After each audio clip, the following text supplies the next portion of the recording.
ஒருத்தன் பிறந்ததுல இருந்து சாவுற வரைக்கும் எந்த மாதிரி வாழ்க்கை வாழ்ந்தாங்கிறது வச்சுதான் அவன் சந்ததி செத்தவனோட நல்லது கெட்டது எல்லாத்தையும் தூக்கி சுமக்க வேண்டியிருக்கும்.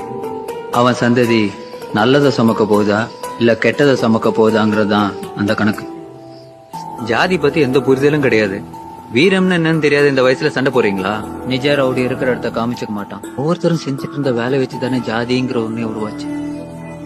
வேலையில என்ன சின்ன வேலை பெரிய வேலைன்னு செய்யற வேலைக்கு நேர்மையா இருக்கிறோமா இல்லையாங்கிறதுல தானே விஷயமே இருக்கு. எல்லையில செத்து போற போர் வீரனுக்கு ராஜ மரியாதை கொடுக்கற இந்த சமுதாயம் அதே சமுதாயம் போடுற மலைக்குழிக்குள்ள சுத்தம் பண்ண இறங்கி செத்து போறவங்களுக்கு கண்டுக்கிறதே இல்லை. ரெண்டு பேருமே உண்மைதானே. நாமெல்லாம் மிருகமா இருந்தப்போ உணவும் இனப்பெருக்கவும் மட்டுமே தேவையா இருந்துச்சு. அதுல கொஞ்சம் மிருகங்க சிந்திக்க ஆரம்பிச்சிருச்சு. அப்படிப்பட்ட மிருகங்களுக்கு மனுஷங்கன்னு பின்னால பேர் வச்சுக்கிட்டாங்க. அந்த மனுஷனுக்கு மிருகங்கள்ட்ட இல்லாத பேராசை, பொறாமை, போட்டி, வஞ்சம்னு நிறைய குணங்கள் சேர்ந்துருச்சு. மனுஷங்களோட மனசும் நிம்மதி இழந்துருச்சு.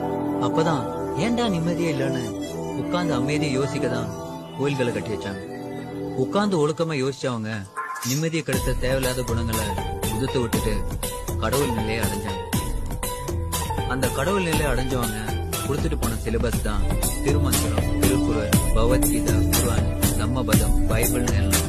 கடைசியா வெள்ளக்காரன் நம்மளை அடிமையாக்கி ஆண்டதுனால இந்தியா பூரா இங்கிலீஷ் மீடியமா இருக்குது. இப்படி யோசிச்சு பாரு, நம்ம கத்தியும் கம்பும் வச்சிருந்தப்போ குரங்கெல்லாம் துப்பாக்கியும் பீரங்கி எடுத்துட்டு வந்து நம்மளை பிடிச்சி அடிமையாக்கி ஆண்டு இருந்துச்சுன்னா இந்தியா பூரா குரங்கு மீடியமா தான் இருந்திருக்கும். வீரம்னு என்னன்னு முதல்ல புரிஞ்சுக்கோங்க. இப்ப நான் கிளாஸ்ல டெஸ்ட் வைக்கிறேன்ல, நேர்மையா படிச்சவன் தலைய நின்றே பார்க்காம கொஸ்டின் என்னன்னு தெரிஞ்சுக்கிட்டு விறுவிறுன்னு எழுத ஆரம்பிக்குவான். அவன் தான் வீரன். மகாமுனி.